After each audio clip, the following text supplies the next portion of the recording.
Hi, good evening. The most anticipated TV, Bude TV. We are live on air. Welcome, welcome, welcome. I'm your host, Wangari, Pauline, and my co-host, Francis. And we have our special guest. I will introduce him in a few minutes. So Bude TV is a community-based TV with the objective of showcasing wonderful stuff from Africa. You know, most of us don't get showcased in a very positive way. So we here, Bude TV will be showcasing Africa in a very, very positive way, and also capturing politics, religion, immigration, and much, much, much more like business. So without further ado, I want to introduce our most honorable Jim Carigianis. You've been practicing. Yes, I've been practicing. Yes, I've been practicing. Yes, it's a long name, but again, you know, it's a good name. Did I say it well, though? You said it perfectly. Thank you very much for the invitation, and thank you for having me on Bude TV. Did I say that right? Yes, you did. You said it very well. You said it very well. So this is just gonna be like a participatory and like a discussion. Are you trying to put me on the hot seat? Don't No, it's not a hot seat. Good. But anyway, it does look like a hot seat. It does, it's all red. I'm not sure if it's the color of the political colors or it's just happened to be red. No political colors here. Just happens to be red. We're neutral. But I know you're political. Cheers to Bude TV. Yes. Cheers to Bude There you TV. go.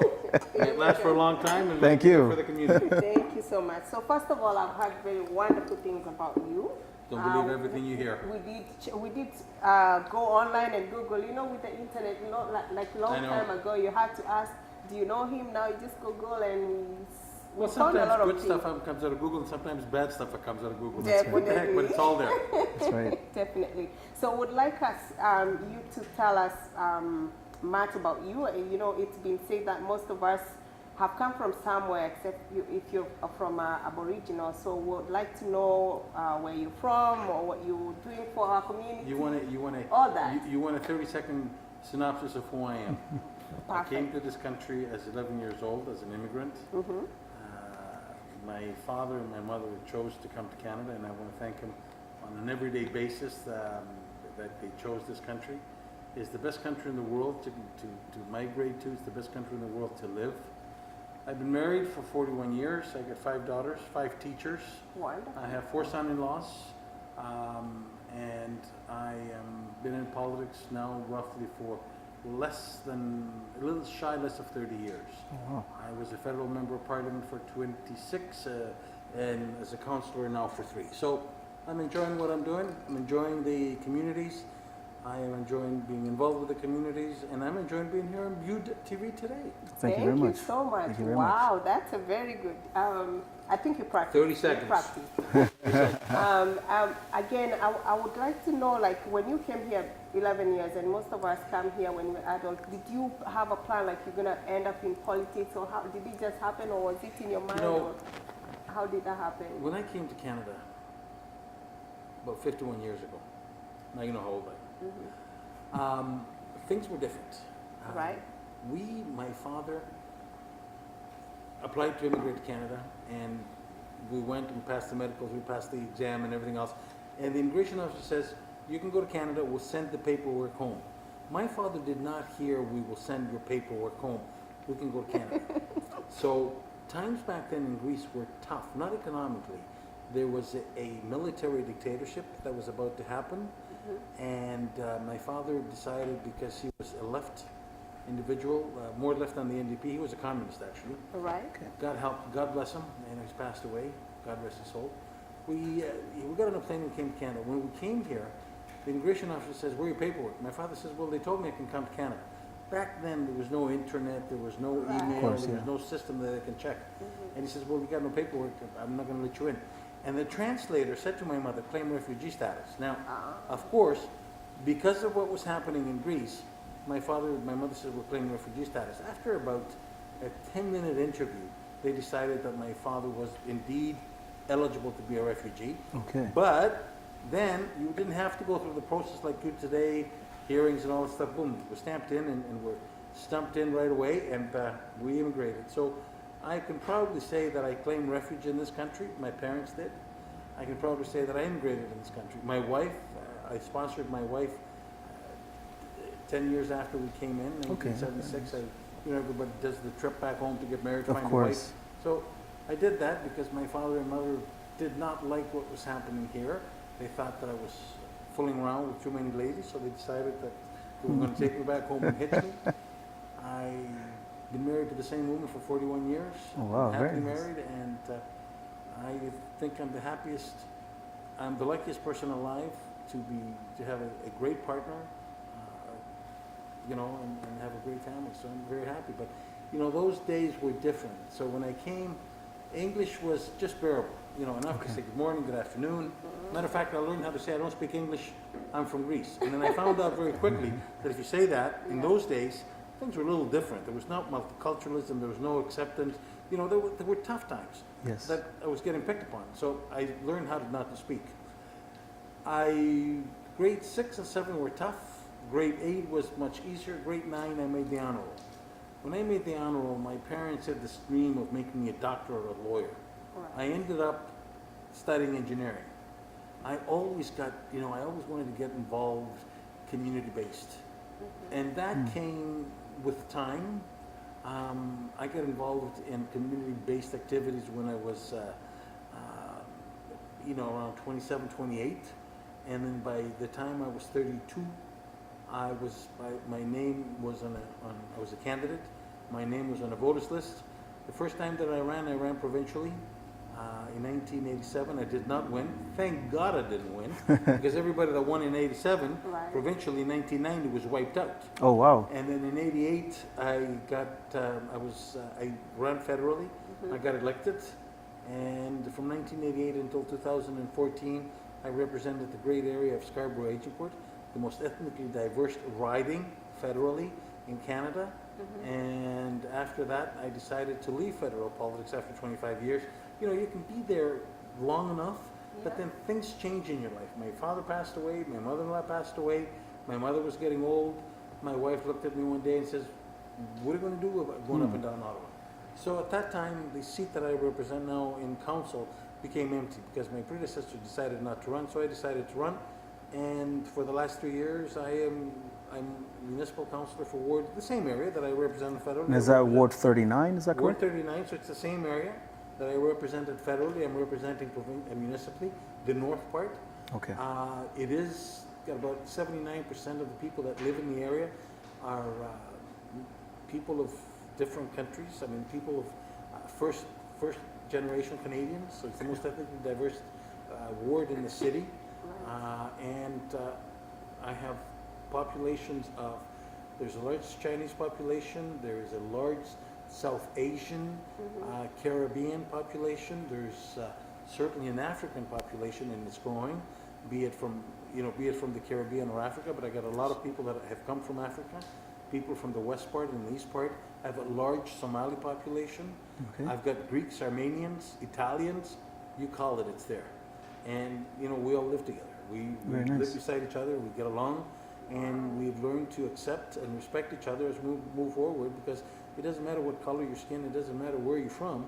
At the end of the day, you're here for your kids, and you're here to make a better country for yourself and your kids. So well said. It's very said. Well said.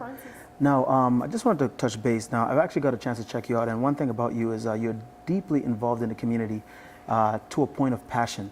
One of the website YouTube clips I actually saw recently was actually of you, pretty much stating your opinions on the Scarborough subway line. It got so intense and passionate where you were pretty much interrupted, but you just had this passion about you. Now, just tell us a little bit more about the subway line in terms of the Scarborough subway line. Again, thank you. It's nice to change it to local issues. For sure. I mean, Toronto is probably, when it comes to subways, we have the least amount of subways kilometers than other countries. You go to countries that, are small cities, like Athens, for example. Greece is virtually bankrupt. And it's got more kilometers of subway than Toronto. We started building subways in Toronto until the mid-70s, and then we stopped. Okay. We stopped at Kennedy, and we had the LRT that went to Scarborough Town Center. Nothing else was built. And then in the 90s, we built the subway line from Young Street along Shepherd to Don Mills, and it stopped there. It stopped because there was the, you had the Don Valley 404, and it didn't continue. And for many, many years, they were saying, we're going to build the subway along Shepherd, we're going to build it along Shepherd, and we're going to build the subway from Kennedy and Eglinton to come up to McCowan. I remember and that, we're going yes. to join the two. Yes. Well, that didn't happen. Yeah. Never happened, because the people downtown were saying, well, it's Scarborough, don't worry about it. They're, like in Scarborough, people, especially people north of the 401 in Scarborough, where you have close to about 350,000 people, they get treated as second-class citizens. And people along Shepherd, they're saying, look, we want this line that is, we want it to continue. We want it to end up to McCowan. We want it to go to the zoo. So you got development along Shepherd. You got development coming up along Finch. And we're talking, like 40, 35, 40, floor buildings. You've got development happening at Kennedy and the 401. Yes. You've got development that's going to come at Angel Court Mall. You've got development that's going to at Pridewood Mall. You've got development that steals in Kennedy. And we're talking towers that are 35, 40 floors. And we're going to get at Shepherd, the Angel Court Mall, there's going to be about 5,000 units. There's going to be about 9,000 people. And then at Bridlewood Mall, that's going to get 13 towers. There's going to be 9,000 people. Where are these people? How are these people going to be able to get to go downtown to work or to get thing, and to move around? So if you don't build that subway, if you don't accept the subway, if you don't build the subway, well, people are going to be locked in getting into cars and streetcars and buses and all that stuff. Definitely. People are talking about an LRT. The LRT life is 30 to 40 years. The subway line can be up to 100 years, 100 years, if not more. Look at the subways in New York. Look at the subway that we built on Young Street. In the 1950s, when they were building, the TTC was building the subway, they said, oh, we don't need it, there's not enough people, and everything else. And look at the subway now. I mean, it's back to back and you can't get in. Can't get in. So unless you got myopia and you got blinders on and you don't see into the future, well, you're not going to do stuff. So we got to do stuff. I'm sick and tired of everybody that treats Scarborough and the people who are 39, 40, 41, and 42 are second-class citizens. Everything gets done south of Bloor. All the events and all the activities are south of Bloor. What happens to the people that live north of Bloor? What happens to the people that live north of 401? They can't be ignored. They've been ignored too far. So and that's where the passion comes sorry from. to cut you short, but is it about the money that we don't have, or is it that we don't have people who come at the table who can really make this going, or what's happening? Or maybe you're not advocating for it enough? Both.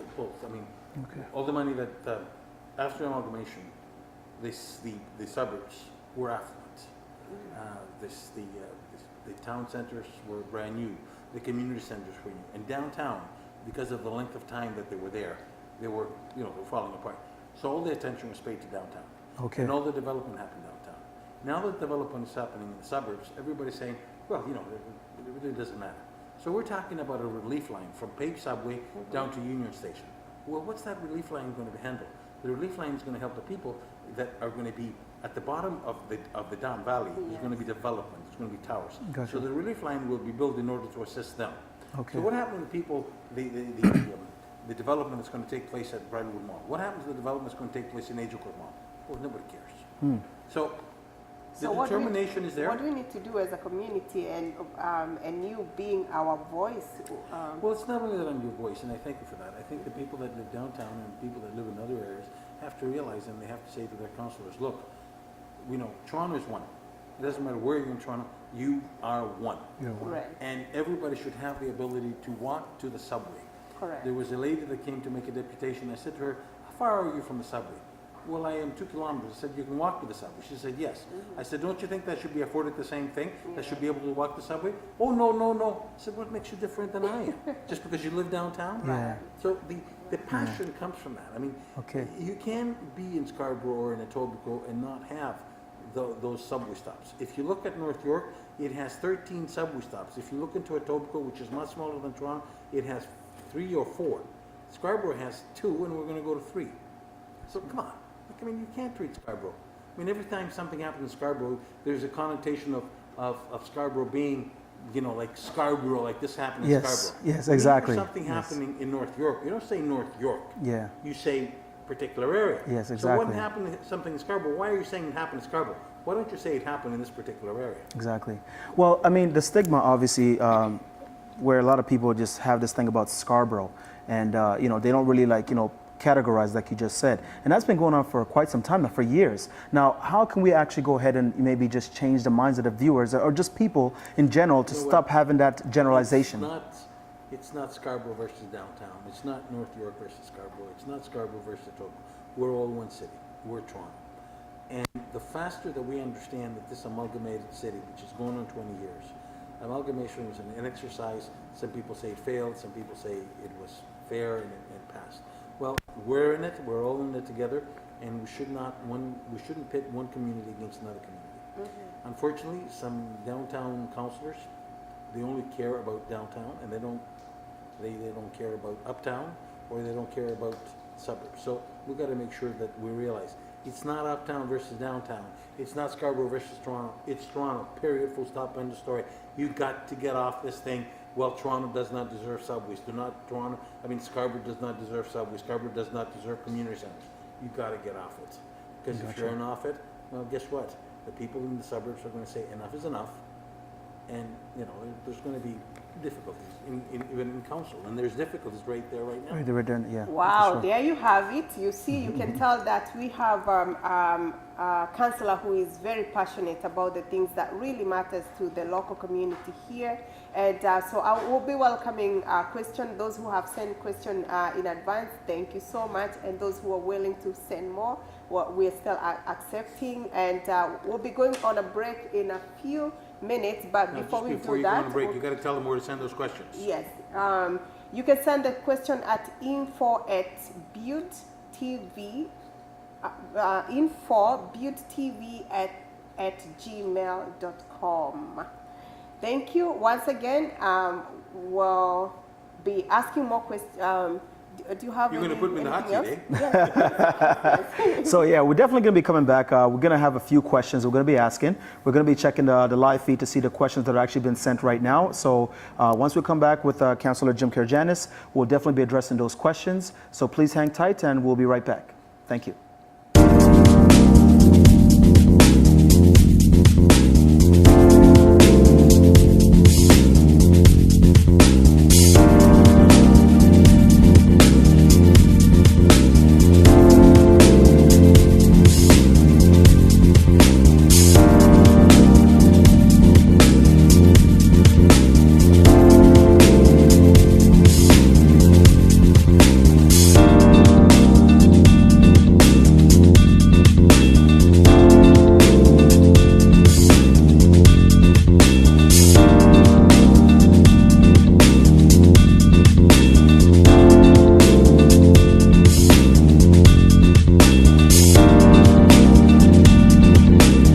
Bude TV. I'm your co-host Francis, and this is our host Pauline, here with Councillor Jim Karygiannis, Ward 39, Scarborough Agincourt. So Jim, we've actually had the opportunity to actually talk with you and discuss a few issues. I just wanted to touch base on the next upcoming municipal elections. So, well, we're a year and a month away. Perfect. October the 22nd. October 22nd. You know, which is almost to the day. Okay. Yeah, 13 months from now, we're going to have an election. The boundaries will be distributed. So we have 44 wards and the mayor 45. There is a move right now to go to 47 councillors and the mayor 48. That's being disputed at the OMB. Somebody that the decision was, the council voted to have 47. Somebody disagreed with that and they took it to the Ontario Municipal Board. So we can either stay as we are or the boundaries will change and we're going to enlarge. Perfect. So you're going to have an election period that will start May the 1st. People will be able to register until July 4th, 5th, somewhere around that date, and then August 1st type of thing, the election period will start until October the 22nd. Okay. Now, for the viewers actually watching, now, why would somebody want to actually vote for you? Well, you know what? I want to thank you. I really appreciate that. Not a problem. I've represented the area for the last 30 years, federally or municipally. I've knocked on a lot of doors, I've spoken to a lot of people, I've done a lot of work for the people. But the situation is that you vote for somebody, be it myself, be it for Mayor John Tory, be it for, Doug Ford, Rob Ford, the late Rob Ford, you vote for somebody for what they stand for. You vote for somebody for the work that you've done. You vote for somebody that has the same ideas as you do. So if you're looking federally, there's one set of criteria. What's the federal Liberal Party, Conservative, NDP, the Green, where they're going. Provincial, the same. Municipally, however, we do not have a party system in the city of Toronto. Okay. There's a party system in Montreal, and there's certainly a party system in Vancouver. But in the city of Toronto, we do not have a party system. Oh, wow. However, that doesn't stop the NDP from fielding and left-leaning candidates. And then you vote for local issues, be it that you have a local issue as the subway, like the Shepherd subway. Be it that you have a local issue that you want to have a GO train that goes through and how that affects your area. In my area, I have the GO train that's been put forward by the provincial government, Metrolinx, but because it's going over streets that are like Finch and Steeles and Shepherd that are high traveled, you need to make sure that there's an access where people, this going of the trains back and forth is uninterrupted. So you need to have the street like Finch and Steeles go underneath. So this is like the overpass on the underpass.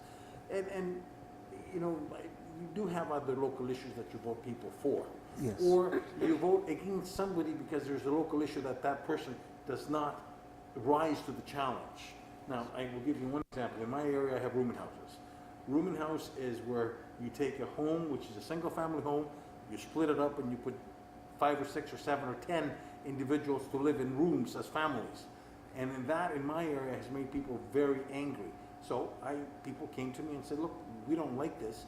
We want you to represent us and have those ideas at City Hall. Okay. So I held town hall meetings. I've canvassed the area. We did service in the area, and I'm representing the people on this issue. But there's other issues like, you might have a factory that wants to get built. You might have a factory that's emitting garbage. So local issues, municipally, are the ones that move the councillor, him or her, forward.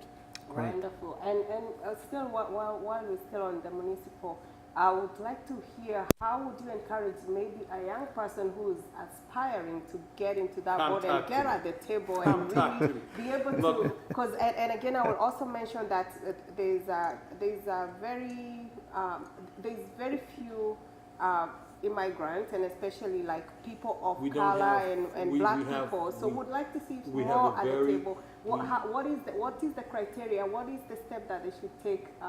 Number one, you got to put your life on hold for a couple of months while you're running. So you decided I'm going to run. You either do it full flat out or don't do it at all. There's people that say, well, I'm going to run for municipal politics and I'm going to canvass from 6 o'clock until 9 o'clock and I'm going to reach people. 6 to 9, it's 180 minutes. If you knock at a house and it takes you 2 minutes per house, you knocked at 90 homes. Well, that's not enough. So you got to be out there dedicated for 2 or 3 months. You got to have a local issue. You got to have a team behind you. It doesn't have to be a large team, 10 people. So how do you find a team, or how do you come up with this? And how do you get the connection? Because sometimes people, they say that the people you hang around, so how do you get there? The people that hang around, your spouse, your family, those are the first people you go to. You talk to your spouse or your partner and say, listen, I'm thinking of running for politics. Do you think it's a good idea? Will you encourage me to run? Right. If you don't have the support of your family, your immediate family, don't run. Oh, wow. If you don't have the support of your spouse, and he or she will not be there with you or your partner, what are you doing? You're committing suicide. You're committing suicide because as soon as you get involved in politics, politics is not a part-time gig. Politics is not 9 to 5. Politics is 9 to 9, 9:01 to 8:59. So, next morning, there's no such thing about being off politics. We got questions. I really got it. Yeah, I got a question, and I'm gonna go straight to it because it's not my question. So with let's thank the person about the recent increase of the taxes, and someone wrote that recently the finance minister said the changes would affect someone who's earning less than 150,000. Or they can plow that money to RSP and TFSA. Do you agree, Mr. Jim? The health minister do not seem to fully understand the implication. Maybe she will when the doctors leave. I'm not sure what they mean. So I'm reading so let me finish up the question. So that, do you have a comment on that? You came from a small business family yourself. Are they happy and in agreement with the changes about the taxes, have you sought to have a consultation with your community? So there are types of loaded. No, listen, it's a loaded, approach, and I want to thank the listener for sending this to you and Right. putting this forward. Whenever you do any consultations, about doing new taxes, Right. people bring different ideas to the table. One time, when I was a federal politician, I said local issues for national solutions. And what we did, we brought a small team of business people together and stakeholders and said, okay, what's more important to you? And how do we go resolve this? And then it was talked about national. Now, when we talk about local issues and taxation, and I'm going to, I want to thank the person for sending this out. And there's challenges that the federal government is having right now, and there's new taxes that are coming in. There's very little consultation for that to happen. And you know what? I think that the federal minister and the federal government has to be told this and to be held accountable. But when it comes to raising taxes municipally, we skirt around the tax issue and say, we're not taking your levy up. We're not going to increase your house taxes. Right. But you want your garbage? We're going to charge you for your garbage. Right. You want your water? We're going to charge you for your water. You want us to pick this thing up? We're going to charge you for this. So there's More municipally, there's hidden Charges. increases. Yes. Those hidden increases got to come to the forefront. You got a house, certain footage for your thing, amount of people, this is when you're going to be charged. Right. These increases about, we're going to charge you for your garbage, how big your garbage is, we're going to charge you for this, we're going to charge you for that. Yeah. We're nickeling and diming Diming. people. Right. Yeah. And that is our hidden taxes. Those hidden taxes have to come out. I totally I mean, agree. I'd rather see the tax straight here. This is Right. what I'm paying for tax. Yeah. I don't want to see tax on sewage, and I don't want to see tax on the water, and I don't want to see. Tell me what you're charging me. Yeah. Right. Straight up front, so I know. Prepared. Do not sugarcoat it. And unfortunately, up to now, the municipal government has sugarcoated. I am an advocate of telling people, this is how big your house is, this is how many people you got in your house, this is the kind of garbage that you're generating, these are your taxes. Okay. So you're gonna get a certain bin, and because you got so many people, you're gonna tax that much. And if you want a bigger bin, fine, but everybody gets a bin, and everybody pays a certain amount of taxes on the square footage of home that you got. And I don't care if that square footage of home is downtown, uptown, or anything else. Okay. It has to be one thing. Unfortunately, we're sugarcoating it, and we're saying, I mean, you hear the mayor and everybody else, I'm not gonna take the taxes up. And in the meantime, we're thinking of new taxes on the roofs of the buildings that you Yeah. have. We're thinking of new taxes here and there. What are you kidding? Who are you lying to? Where are you going? I mean, who are you misleading? Let's not use the word lying, it's a heavy word. Why Misleading. are you misleading the people? Why are you not telling the people, this is how big your property is, this is when you're gonna have? Where you want a subway on Shepherd? Fine, we'll build you a subway in Shepherd, but everybody north of the 401 that's gonna use the subway, you're gonna have to get another mill rate on top of that in order for us to pay the subway. The subway's gonna cost so much, it's gonna be over 100 years, so your taxes over the next 100 years in that area, because we're serving you, is gonna go up by 1% or 2% to pay up for the subway. Why are we kidding people? Right. Let people know what the cost is. Be upfront. Tell the people this is what it is. Sugarcoating it, Yeah. you're misleading the people. And that's got to stop. Right. For sure. No, definitely, that's a good one. And just to add to that too, I can actually sense a transparency and a passion in your Yes. comment about this. And that's what viewers need to actually have in mind when actually voting for the next, councilor or mayor or whoever else they're going to be doing in the near future. You know who you vote for? Number one, you got to get a couple of minutes to know them. So, candidates knock at your door, asking the questions, asking the tough questions. Usually the candidate does not have 5 or 10 minutes to talk to you. And if a candidate is running, if somebody's running as a candidate, and they spend 5 or 10 minutes at the door, I have to tell you, please don't run. Please don't bother running. Right. I mean, when you're at the door, say to the person, look, I'm going to thank you for those questions. Can I come back after I finish canvassing? Can I come back at 9:30 and have a cup of coffee with you to sit down at the table and discuss this? Can I call you at 9:30 and discuss these points with you? Okay. So Wow, I would say to wonderful. you, well, listen, I've knocked at doors, 9 times in my area, and I've knocked at thousands of doors right across Canada. So the candidate that spends a lot of time at the door, she or he's burning sunlight. Sunlight is very important. you need to reach out to everybody. Everybody has to see your face, and you have to get to know those people. So when you go at the door, when you're speaking when you're talking to a candidate, you got to realize there's certain tones. You can judge a person by looking at them. Right. You can judge a person by the way that they act. You got to be, as a candidate, you have to be truthful, even if it hurts, and you got to be straightforward. You can't hide behind, well, I don't know, the party policy is this. There's no such thing. Right. So You got to be straightforward. again, I'm going to move on to the next question, which is was commented that about the migration, and you know how tough it is for people to migrate here. And this was someone was referencing that it's so easier to find for a person who is in United States to bring their parents to visit or to come and visit rather than Canada. So what is why? Is there some sugarcoating there? Look, I'm gonna speak about immigration, but you have to understand that I left federal politics 3 years ago. So anything that I say, my knowledge is taught back then. Immigration has not gotten easier. Immigration to Canada is getting harder. There's a lot more people that want to immigrate to Canada, and a lot more qualified people. Okay. And there's picks and choosing. If you want to slow immigration down from a part of the world, you withdraw the services that are there. So if you got 10 agents, you take it down to 5. Okay. So that way you don't say that we're slowing it down. Yeah.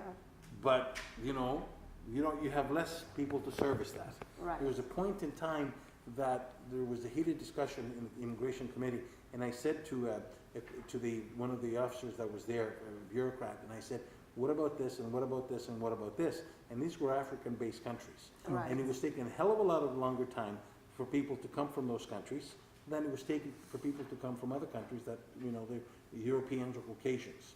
So Kenya, Nigeria, Ghana, Jamaica, what had happened is they depleted the staff, and it was taking longer. I looked at her, and I said to her, I'll tell you why you're not letting them in. You're not letting them in. And I hesitate to use the word, but that's the word that I said. No, because they're black. I looked at her and I told her that, straight off the bat. And this is on CBC, and people can criticize me.